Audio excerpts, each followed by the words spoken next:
Hermanos, que Dios los bendiga. Les voy a pedir que abran sus Biblias, por favor, en el Evangelio de Juan, el libro de Juan.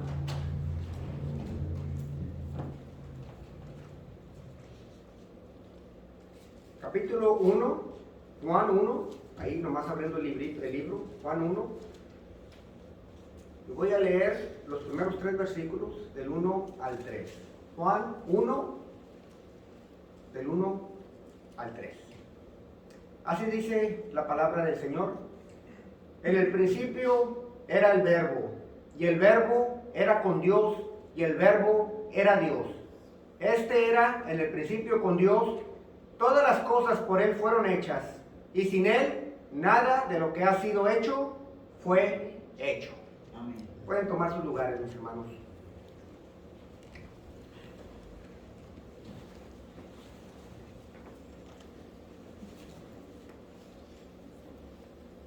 Una de las revelaciones y declaraciones más importantes, no solamente del Nuevo Testamento, pero de toda la Biblia, es Juan 1:1. Una afirmación majestuosa, algo que la mente humana no puede ni siquiera abrazar o tratar de comprender, pero es una revelación que nos da el apóstol Juan. Juan 1:1, admito, es uno de mis pasajes favoritos de toda la Biblia, y también admito que cuando me puse a estudiarlo en el pasado, casi se me bota un cable de la mente. Recuerdo un viernes en la tarde estar estudiando este versículo profundamente, y después de comer espiritualmente este versículo, recuerdo que el sábado y el domingo me quedé pensando en lo que dice Juan y me dejó muy pensativo. Tuve que dejar de pensar de esto porque ya para el domingo en la tarde ya me estaba doliendo la cabeza. Es algo que es maravilloso, es importante y es uno de los fundamentos cristianos que uno debe de saber en su caminar cristiano. Y Juan 1:1, como pueden ver ustedes ahí, dice que en el principio era el Verbo era con Dios y el Verbo es Dios. Y la palabra verbo hace un énfasis en la palabra verbo, lo dice 3 veces, verbo, verbo, verbo, y eso se le llama, cuando hacemos un estudio, un énfasis, porque lo repite 3 veces. Y me gustaría ver esta palabra para poder comprender qué nos quiere decir Juan. Y la palabra verbos en el original, en el griego, es logos. Y la palabra logos quiere decir palabra, discurso, explicación, principio o razón, dependiendo del contexto en el que se está usando la palabra logos. ¿Ok? Ahora, para poder comprender qué nos está diciendo Juan, tenemos que irnos hace 2000 años a la cultura de Juan, para ver que esta palabra logos ya se usaba por los judíos y se usaba por los griegos. Y Juan, por inspiración del Espíritu Santo, tiene mucho cuidado y va a agarrar esta palabra que ya tenía un significado. Ya la va a agarrar y le va a dar un nuevo significado que nadie le había dado antes. Pero le quiere hablar a los judíos y le quiere hablar al mundo greco-romano. Y les quiere dar una revelación que solamente puede venir del cielo, porque esta yo creo que nadie se la inventa. Es una revelación del Espíritu Santo. En la cultura judía, como en la cultura griega, ambos tenían sus propios conceptos de esta palabra, logos o verbo. Pero el apóstol Juan nos va a dar un nuevo significado. Quiero fijarme primero para poder entender qué nos está diciendo el apóstol Juan, el trasfondo judío. Recordemos que Jesucristo, cuando estuvo aquí en la tierra, es judío, nace en Israel, nace en Belén. El pueblo de Israel fue el escogido por Dios. Entonces tenemos que ver qué es lo que pensaban ellos en ese tiempo. Y en el judaísmo antiguo ellos llegaron a personificar varios conceptos del Antiguo Testamento. Los judíos llegaron a tratar a ciertas cosas del Antiguo Testamento como una persona. Una de ellas fue la sabiduría. le decían que era una mujer, la sabiduría, ¿no? La llegaron a personificar. Otra cosa que ellos personificaron era la palabra de Dios, la palabra. Casi era una persona para ellos. Incluso varios le dieron divinidad, pero no la hicieron igual a Dios. La otra cosa que los judíos personificaron era la gloria de Dios, o como ellos le llaman en sus escritos, la Shekinah, la gloria Shekinah. Si ustedes recuerdan cuando estuvieron en el tabernáculo, dice que venía la gloria del Señor y llenaba el templo, y cualquiera que estuviera ahí se tenía que ir, porque si alguien estaba ahí cuando la gloria del Señor bajaba, morían. Entonces todas estas cosas ellos personificaban en el Antiguo Testamento. Y una de las cosas fue especialmente la sabiduría y la palabra o el verbo. Era divino para ellos, pero distinto de Dios el Padre, en el concepto judío, una vez más. Entonces quiero ver por qué los judíos pensaban esto. Ahora, Juan sabía esto, él agarra la palabra y le va a dar un significado nuevo. Pero ¿por qué los judíos pensaban que la palabra de Dios era como una persona? Bueno, les voy a poner varios versículos. Génesis 1:3 dice, y dijo Dios, sea la luz, y fue la luz, con la pura palabra de su boca. Un poder que solamente sale de Dios. Otro versículo que lo hemos estudiado aquí en la mañana, Génesis 15:1, dice que después de estas cosas vino la palabra de Jehová a Abraham en visión diciendo, no temas, Abraham, yo soy tu escudo y tu galardón será sobremanera grande. ¿Quién vino a él? La palabra de Jehová. No dice, vino Jehová y me dijo, sino que dice, vino la palabra de Jehová. Si ustedes recuerdan cuando Samuel administraba en el templo con Elí, dice que Jehová le llamó 3 veces. Si ustedes recuerdan, y él pensaba que le estaba hablando a Elí. ¿Y qué le dice ahí en 1 Samuel 1:7? Dice, y Samuel no había conocido aún a Jehová, ni a la palabra de Jehová le había sido revelada. Una vez más, aquí el versículo pone Jehová con su palabra. Si tú conoces a la palabra de Jehová, estás conociendo a Jehová. Entonces aquí dice que no conocía aún su palabra. Ya él mismo dice que le habla 2 veces y que le dice, mira, te está hablando Jehová. Cuando te hable la tercera vez, dile, heme aquí. Y dice que lo hizo. Y ahí el versículo 10, 1 Samuel 1, dice, y vino Jehová y se paró y llamó como las otras veces, Samuel, Samuel. Entonces Samuel dijo, habla, porque tu siervo oye. ¿Quién vino? ¿Vino Jehová o vino su palabra? Aquí lo pone las dos cosas. Dice que Jehová se paró, pero que llegó la palabra de Jehová. Otra instancia que vemos esto en el Antiguo Testamento es Jeremías 1 del 4 al 6. Una vez más dice, vino pues palabra de Jehová a mí, diciendo, antes que te formase en el vientre te conocí, y antes que nacieses te santifiqué. Te di por profetas a las naciones, y yo dije, Señor Jehová, he aquí, no sé hablar porque soy niño. Una vez más, dice que vino la palabra de Jehová, y él le contesta, Señor Jehová. Está igualando la palabra de Jehová con el mismo ser de Jehová. Y por último, Ezequiel 1:3 dice, vino palabra de Jehová al sacerdote Ezequiel, hijo de Besú, en la tierra de los caldeos junto al río Quebar, y vino ahí sobre él la mano de Jehová. Una vez más, la palabra de Dios cuando viene, lo personifican que la mano lo tocó. Algo tocó ahí a Ezequiel. Entonces los judíos, en el concepto judío, la palabra de Dios la personificaron como una divinidad, pero no la hacían igual a Dios. Y por eso ellos, ese era el concepto judío. Pero ¿qué va a hacer Pablo? Digo, ¿qué va a decir Juan? Juan va a agarrar la palabra logos y le va a dar un significado, como vamos a ver ahorita. Pero también vive en una cultura griega, en una cultura grecorromana. Y también los filósofos griegos tenían su concepto de esa palabra logos. En la filosofía griega, el concepto de logos tenía distintos significados. Por ejemplo, el filósofo Heraclio lo consideró la ley racional que gobierna el universo. Este filósofo fue el que dice que no puedes entrar en el mismo río 2 veces. Dice que cada vez que pisas el río y te sales y te vuelves a meter al río, no es el mismo río, porque la corriente ya se la llevó. Estás pisando otro río. cuando te metes dos veces. ¿Por qué? Porque todo está en constante movimiento. Incluso una de las frases de él es, no hay nada permanente excepto el cambio. Ahora, también en el primer siglo ya estaba hecho lo que dijo Anaxagoras, que es otro filósofo. Dice, él vio el logos como el principio de la inteligencia en el universo.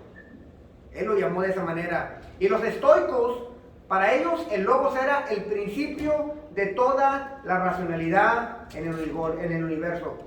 En otras palabras, para los judíos el logos era una personificación de la palabra, tenía divinidad, pero no era Dios. Y para los griegos, dijeron los griegos, wow, está el universo en movimiento, estamos todos en órbita, la luna, el sol, el planeta, las estrellas, el agua, las 4 estaciones del año, todo está en constante movimiento, pero hay un orden. Y se pusieron a pensar los filósofos, dijeron, tiene que haber algo, un poder que está gobernando todo y que está deteniendo todo como un resistor, porque no es posible que todo el universo esté en movimiento y que no haya caos, que no se haya todo desbaratado. Entonces a eso que ellos dijeron, tiene que haber algo, le llamaron logos, ¿ok? Entonces esto es importante conocerlo. Los griegos decían que había un poder inmaterial y personal, que no era personal, que detenía todo, y le llamaron logos. Y los judíos dijeron que la palabra de Jehová era una personificación, pero que no era Dios. ¿Y qué va a hacer Juan? Juan dice, voy a agarrar la palabra y les voy a decir en realidad quién es el logos. Les voy a revelar algo que solamente viene del Espíritu Santo. ¿Y qué les dijo? Juan 1:14 dice, y aquel verbo fue hecho carne y habitó entre nosotros y vimos su gloria, gloria como la del unigénito del Padre, lleno de gracia y de verdad. Ahora, aquí hizo cortocircuito con lo que entendían los judíos y con los que entendían los griegos. A los judíos les dijo algo que nunca pueden aceptar. Les dijo, la palabra de Dios, la que ustedes dicen que la personifican, tiene un nombre. Se llama Jesucristo. Y no solamente eso, es Dios. Y para ellos, hasta el día de hoy, no lo aceptan. Es un concepto que rompe barreras. Y a los griegos les dijo, ustedes saben ese poder que dicen ustedes que está deteniendo todo el mundo. Déjenme se los presento. Se llama Jesucristo. Y luego les dice algo que un griego no quiere oír. Y se hizo carne. Y ellos, si ustedes recuerdan, cuando Pablo les predicó en el Areópago, allá en el Areópago, y mencionó la resurrección de Jesucristo, a los estoicos y a los que estaban ahí, ¿qué dijeron? Dice que se burlaron y ya no quisieron escuchar el mensaje de Pablo. ¿Por qué? Porque en el concepto judío, el cuerpo es malo, la materia es mala, y solamente el alma y lo inmaterial es bueno. Entonces cuando ellos oyeron de la resurrección de Jesucristo, dijeron, no, ya no queremos oír de esto. Entonces ese era el concepto. Juan agarra la palabra logos y les da un nombre y les dice, es Jesucristo. Y no solamente se encarnó, pero esa encarnación es Dios. Es Dios. Y ahí rompe Juan con todos los conceptos del mundo y nos da el verdadero significado de la palabra logos. Y con eso, es importante que vean, porque tenemos que saber por qué Juan usa esa palabra y por qué la menciona 3 veces en el texto. Ahora, Mateo nos revela el comienzo de la vida terrenal de Jesús en su evangelio. Marcos nos revela el comienzo del ministerio terrenal de Jesús. Pero Juan nos revela que el verbo no tiene comienzo. Y con eso quiero empezar el día de hoy. Mi primer punto es lo que dice Juan. Juan 1:1. Jesús es eterno. Dice Juan, en el principio era el verbo. En el principio era el verbo. Ahora, esto nos debe de llevar ¿a dónde? A Génesis 1:1, donde dice, en el principio. En el principio hizo Dios los cielos y la tierra. Ahora, no importa si tú piensas que el mundo tiene 6,000 años o tiene 6 billones de años, los científicos todavía no se ponen de acuerdo. Pero a Juan no le importa. Juan dice que cuando comenzó todo, el verbo ya existía. Y ya vimos que el verbo es nuestro Señor Jesucristo. Me gusta cómo lo traduce la traducción del lenguaje actual. Dice, antes de que todo comenzara, ya existía aquel que es la palabra. Algunas versiones en español, en vez de verbo, le ponen la palabra. Entonces también es correcto. En el principio era la palabra estaba con Dios y la palabra es Dios. Es Dios. Ahora, cuando el origen del tiempo, espacio y materia comenzó, el verbo ya existía afuera de tiempo, o sea, en la eternidad, y afuera del espacio y la materia. ¿Dónde? En el Espíritu. Juan dice, este verbo es eterno. Ahora, nosotros no seguimos aquí las enseñanzas de Arriano. Arriano tiene su origen en el cuarto siglo. Allá Arriano empezó a enseñar cosas allá en Alejandría de Egipto. Él fue el que hasta el día de hoy siguen enseñando de que Cristo no es eterno, sino que fue creado. Arios fue el que una vez dijo, hubo una vez que el verbo no existió. Y eso no puede ser. Pero ellos no creen que nuestro Señor Jesucristo ya existía antes de la fundación del mundo, y estas enseñanzas se siguen dando hasta el día de hoy. Siguen diciendo que Cristo fue creado. Cuando Juan nos dice que el verbo ya existía antes de que el tiempo fuera. ¿Dónde nos dice? Ahí, primera de Juan, ahí el segundo versículo y el tercero, dice, este era en el principio con Dios. ¿Quién? El verbo, Jesucristo. Dice que todas las cosas por Él fueron hechas, y sin Él, nada de lo que ha sido hecho, fue hecho. O sea, esto es lo que Juan dice. No necesitamos saber griego, no tenemos que meternos a una clase especial. Hagan una gráfica aquí, está una línea, todo lo creado y todo lo no creado. Dice que todo lo creado fue hecho por Él. ¿Qué quiere decir? Se deduce que ya existía, porque si no, ¿cómo puede crear todo lo que fue creado? O sea, el texto no dice, el Padre creó al Hijo, y luego el Hijo ya creó todo lo demás. Eso no dice el texto. Dice que todo lo que fue hecho por Él. Entonces, Él tuvo que haber estado en la eternidad con el Padre. El verbo ya existía. Por eso dice Salmos 33:6, por la palabra de Jehová fueron hechos los cielos y todo el ejército de ellos por el aliento de su boca. ¿Quién estaba en Génesis 1:1? Jesucristo. Cuando el Padre lo pensó, porque acuérdense que Dios no tiene boca, cuando el Padre lo pensó, se hizo. Y ahorita vamos a ver cómo es que se hizo.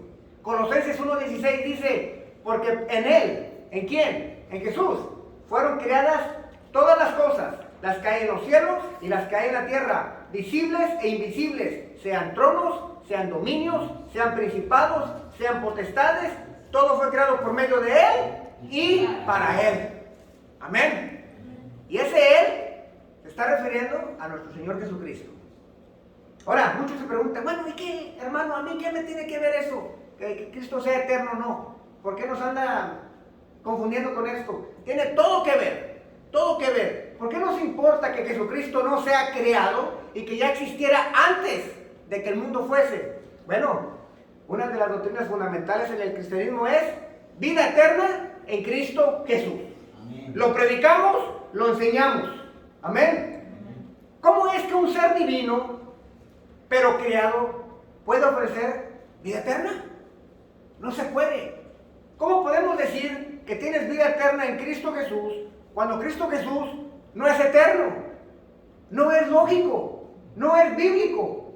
¿Cómo me puede dar a mí eternidad un ser que no tiene eternidad? Por eso importa mucho. Es importante que Jesucristo sea eterno, porque nuestra eternidad depende de la eternidad de Él. Por eso nos debe de importar. ¿Por qué? Porque Él ofrece vida eterna. Tú no puedes ofrecer algo que no tienes. Por eso nos debe de importar. Para que Jesús nos dé vida eterna, Él mismo tiene que ser eterno.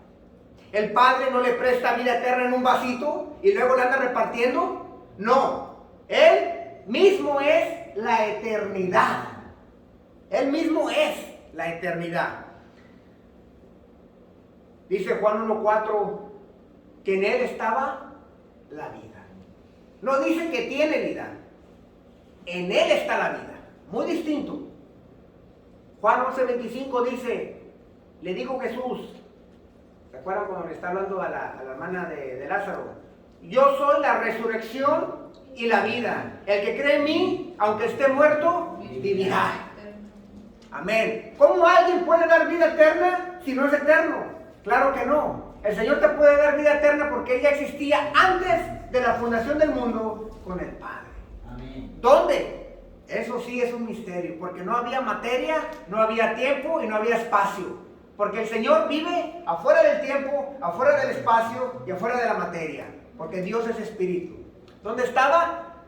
Empiecen a estirarse la mente. ¿Qué estaba haciendo Dios antes?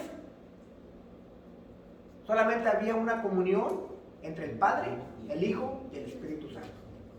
Pero ¿en qué forma? Es un misterio. La Biblia no nos revela eso. Pero ya existía Dios antes de que el mundo fuese. Un día Jesús nos resucitará a todos de entre los muertos y va a ser una vista maravillosa. Imagínense, yo quiero que en realidad se imaginen esto. Yo sé que ya tenemos películas modernas donde pasa esto, pero imagínense en esto. Que el día del Señor nos dice, levántense, y que todos nos levantemos con cuerpos glorificados. Esta visión la dio Juan. Allá Juan en Apocalipsis, el mismo Juan que escribió el Evangelio, fue el mismo que escribió Apocalipsis.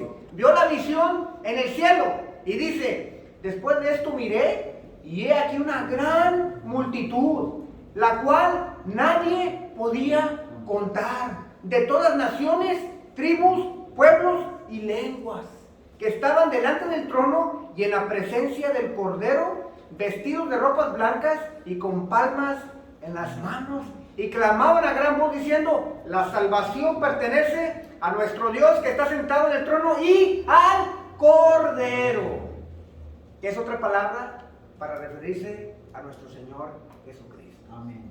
Dice que hay una multitud de muchas lenguas, pueblos.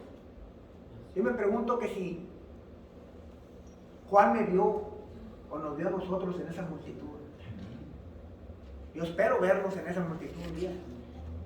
Ver a todos los cristianos que han puesto su fe en Cristo Jesús por 2000 años y que ahí resuciten todos. ¿Sabes? Ahí vamos a ver personas famosas que son cristianos. Abraham Lincoln era cristiano, ahí lo vamos a ver. Cualquier persona que ha puesto su fe en Cristo, ahí va a estar. Pero es importante que Juan dice, en el principio era el Verbo. Porque de eso, de Él depende la eternidad de Jesucristo, depende nuestra eternidad. Amén. Por eso es importante, mis hermanos. Yo no puedo poner la fe en un ser creado. Eso es blasfemia. La única fe la debo de tener en Dios. Y Jesucristo ya existía antes de la fundación del mundo. Amén. La eternidad de Jesús garantiza nuestra eternidad. Pero luego nos dice Juan que el Verbo era con Dios. Es la segunda parte del versículo 1. Jesús está en comunión con Dios. Dice que el Verbo era con Dios. Ahora, el estar con alguien quiere decir que hay una relación, una intimidad, comunión entre ambas partes. Entre ambas partes. Por ejemplo, yo sé que te encanta tu televisión y duras muchas horas con ella, pero nunca vas a tener una relación con la televisión porque la televisión no te puede amar de regreso. Solamente con una persona puedes tener una intimidad. Con un amigo, con tu esposa, con tus hijos. O sea, tiene que hacer las dos cosas, dos personas para poder tener una relación. Todos los que somos casados conocemos a nuestra pareja como la palma de nuestras manos. Es más, si yo les dijera, hermanas, denme una lista de las cosas que sus esposos hacen que no les gustan. Hombre, yo creo que me las rápido. Y si yo le digo a los maridos, quiero que me describas cuáles son los botones para empujar, para hacer enojar a tu esposa, me lo dijeran, yo sé hacerlo enojar, mira, si nomás llego tarde, o si nomás digo esto, o si nomás hago lo otro. Yo sé, ¿por qué? Porque todas las parejas aquí se conocen íntimamente. Se conocen íntimamente. Si yo tuviera que escribir una biografía de mi esposa, la podría hacer. Porque yo conozco a mi esposa muy bien. Incluso cuando hay intimidad, yo conozco cosas de mi esposa que ni sus padres conocen. Pero ¿sabe qué? Ella conoce cosas mías que ni mis padres conocen. ¿Por qué? Porque hay una relación, hay una intimidad. Bueno, cuando dice que Jesucristo estaba con Dios, es importante eso. El Verbo y Dios están en comunión eterna. El único que puede dar a conocer al Padre es Jesús. Porque solamente una persona que conoce a la otra te puede dar a conocer a esa persona. Nadie conoce a mi esposa más que yo, en lo más íntimo. Y si yo quiero revelar algo, tiene que ser yo, porque ustedes no saben. Igual, Jesucristo nos puede revelar al Padre porque Él lo conoce, porque está en intimidad con el Padre. Dice Juan 1:18, a Dios nadie le vio jamás. El unigénito Hijo que está en el seno del Padre, Él le ha dado a conocer. ¿Qué le dice Tomás? Muéstranos al Padre. Le dice, tanto tiempo que estoy con ustedes y no me conocen. Ahora, ¿por qué dice esto? Aquí es importante. El Verbo conoce lo más íntimo del Padre porque Él es lo íntimo del Padre encarnado. Yo me lo repito. El Verbo conoce lo más íntimo del Padre porque Él es lo íntimo del Padre encarnado. Para Juan, el Logos es la palabra más profunda, más plena e inclusiva. Es la revelación de lo que está en Dios, en su naturaleza y carácter, su amor y sus caminos. El Logos es aquello que es conocido de la mente y conocido por expresarlo. No se puede pensar sin tener un pensamiento. Y Logos se emplea para denotar aquello y su expresión. Ahorita les voy a explicar eso porque esto es profundo. Hay dos clases de palabra. La palabra que se piensa y la palabra que se expresa. Si estamos casados, lo hacemos todo el tiempo. Uno va manejando y vamos a suponer, le voy a decir a mi esposa, que, bueno, yo nunca le diría esto, pero vamos a suponer, yo voy manejando, le voy a decir a mi esposa que hay que pintar la casa. Lo pienso, es un concepto en mi mente. Y luego llego a la casa y le digo, amor, vamos a pintar la casa. Ok, ¿qué acabo de pasar? Lo pensé y luego lo expresé. Ok, lo hacemos todo el tiempo. Tengo una idea. Mira, ¿por qué no hacemos esto? O quejas. Surge una queja. Cuando llegue a la casa, le voy a decir que no me gusta cuando no me contesta el teléfono. Bueno, primero lo pensamos y luego llegamos a la casa y lo expresamos. Todos lo hacemos. Ok, lo que Juan está diciendo es esto, que cuando Dios lo hace, dice que Dios lo piensa y luego lo habla. Esa cosa que hacemos, obviamente las comparaciones están limitadas. Cuando Dios piensa y lo habla, ese es Jesucristo encarnado.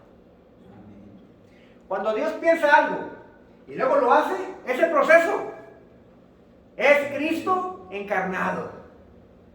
Es la mente de Dios y es la expresión de Dios encarnada. Eso es profundo, hermano. Cristo es el razonamiento de Dios encarnado, pero ya expresado, para que lo podamos entender. Mire, vamos a suponer, para que lo voy a hacer otro ejemplo, vamos a suponer que las hermanas se van una semana a un campamento de mujeres. ¿Amén? No, nadie dijo amén. No dicen amén porque no sobreviven solos. Por eso no dicen amén. No saben hacer de comer. Pero vamos a suponer que las hermanas se van una semana a un campamento de mujeres. Y vamos a suponer, nos quedamos solos nosotros en la casa, pero vamos a suponer que Dios les da el poder a las hermanas y les da el poder de que la mente de la hermana se encarne. Y se va a encarnar en una viejita de 80 años. Ahora, las hermanas están en el campamento, pero la mente de todas sus esposas se encarna en una mujer de 80 años. Vamos a llamarle Brenda. Y vamos a decir que Brenda llega a la casa de nosotros, a cada uno. La mente encarnada de tu esposa va a tu casa, la mente encarnada de su esposa, la mente encarnada, llegan a su casa. Y usted abre la puerta. Hola, hola. Hola, mira, me llamo Brenda, 80 años, me llamo Brenda. Ah, ok, sí señora, ¿cómo la puedo ayudar? ¿Puedo pasar a platicar contigo? Ok, pues pásale. Y luego ya empieza, mira, vengo de parte de tu esposa. Ah, ¿usted sí la conoce? Oh, la conozco muy bien. Ah, ok, bueno, ¿qué pasó? Te quiero platicar de ella para que la conozcas mejor. No, pero pues es mi esposa, yo la conozco. Sí, pero mira, el problema es que como son esposos y cuando ella quiere hablar contigo, tú te frustras. Entonces, vengo yo para decirte cómo es tu esposa. Mira, tu esposa le gusta cuando la casa está limpia. ¿Cómo sabe usted? Confía en mí. Ah, ok, bueno.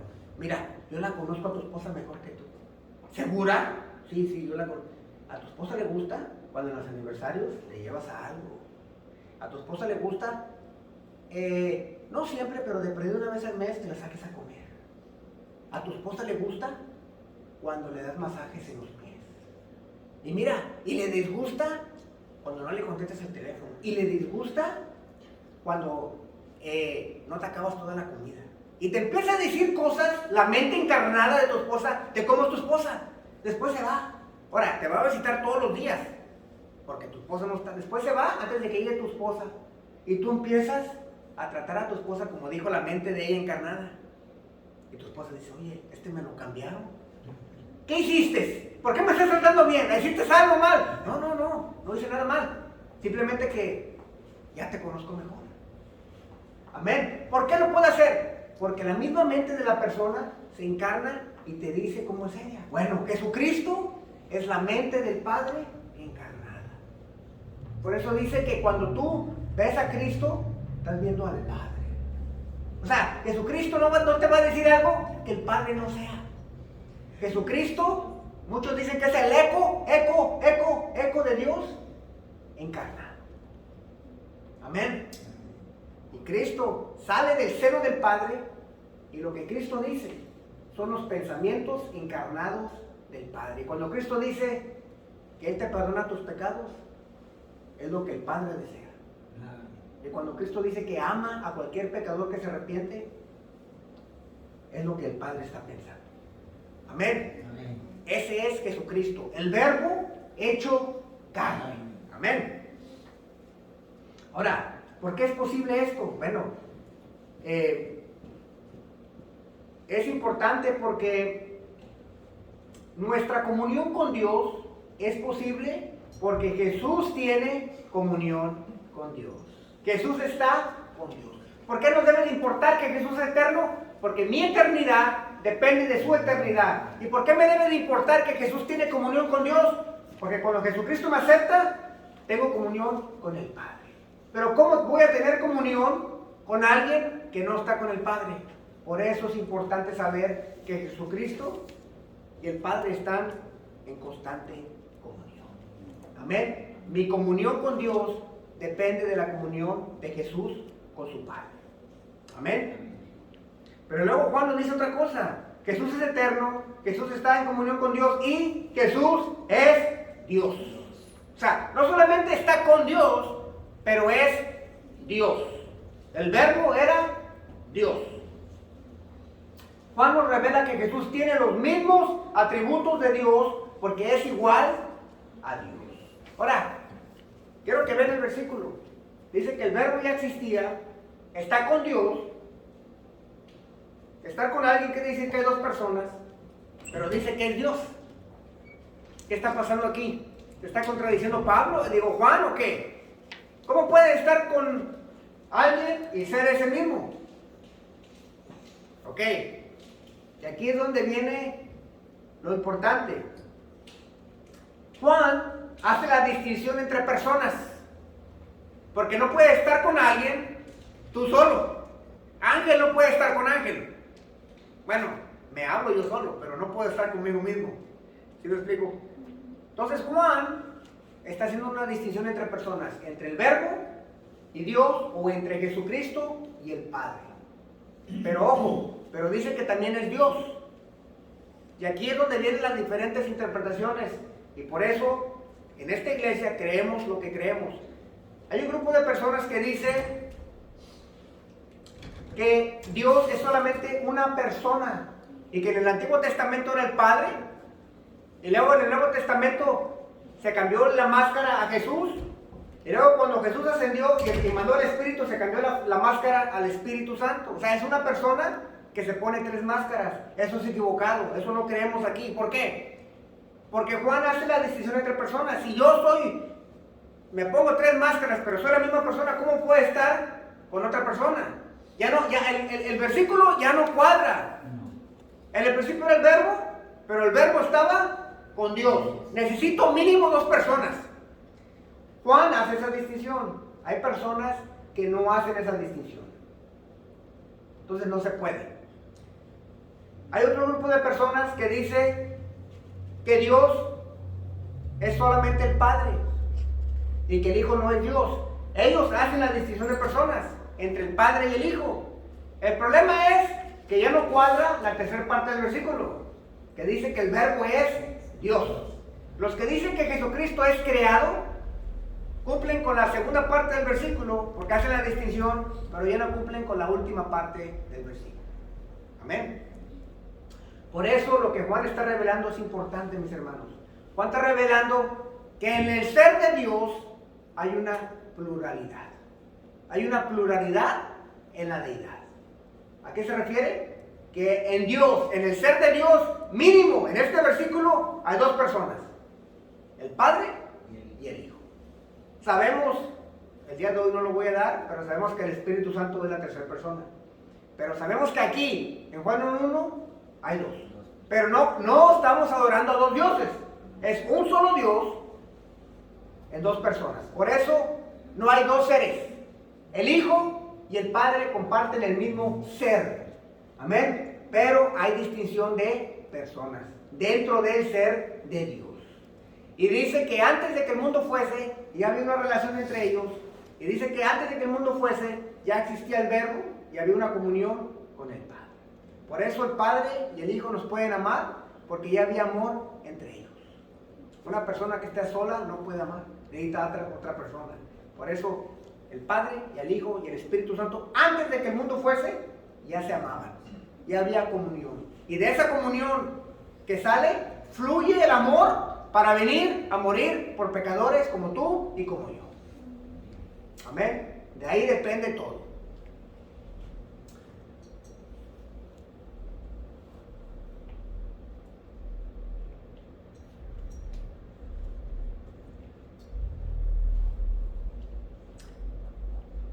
¿Y por qué nos debe de interesar que Jesús es Dios? Una vez más, porque solamente en el Antiguo Testamento se adora a Dios. Una persona creada, no podemos adorar a una persona creada porque es blasfemia. No puedo poner mi fe en una persona que no es Dios si no tiene vida eterna. No puedo poner mi fe en alguien que no es Dios si no me puede dar esa comunión con el Padre. Por eso es importante reconocer lo que Juan nos revela. Jesucristo, el Verbo, es Dios. Amén. Y ya por terminar, mis hermanos, piensen bien en quién creemos, hermanos. Creemos en Jesucristo, el dador de vida, porque es eterno. Creamos bien que no venimos a adorar a un diosito, que no venimos a adorar a un Dios limitado. Venimos a adorar al Creador del universo, que vino, se encarnó para dar las buenas nuevas del Evangelio y morir por todos los pecadores. Amén. Por eso es importante reconocer que Jesucristo es el Señor, y por eso hacemos la invitación de cualquier persona que no ha aceptado a Jesucristo como Señor y Salvador. Hacemos la invitación para que lo acepten. ¿Por qué? Porque solamente en Cristo hay vida eterna, solamente en Cristo hay comunión con el Padre, y solamente en Cristo podemos adorarlo, porque Él es Dios. Por eso es importante que te preguntes el día de hoy que si tú has aceptado a Jesucristo como Señor y Salvador. Porque solamente Él garantiza eternidad, comunión con Dios, y un día nos va a garantizar, como dice Juan, vamos a estar en la multitud y vamos a estar adorando al Padre y al Cordero. Amén. Amén. Podemos confiar en vida eterna en Cristo Jesús porque el Verbo es eterno. Podemos confiar en una relación con Dios por medio de Jesucristo Jesús, porque el Verbo está en comunión con Dios. Y podemos poner nuestra esperanza, nuestra fe y nuestra vida y adorar a Cristo Jesús, porque el Verbo es Dios, mis hermanos. Amén. Quiero terminar con una oración.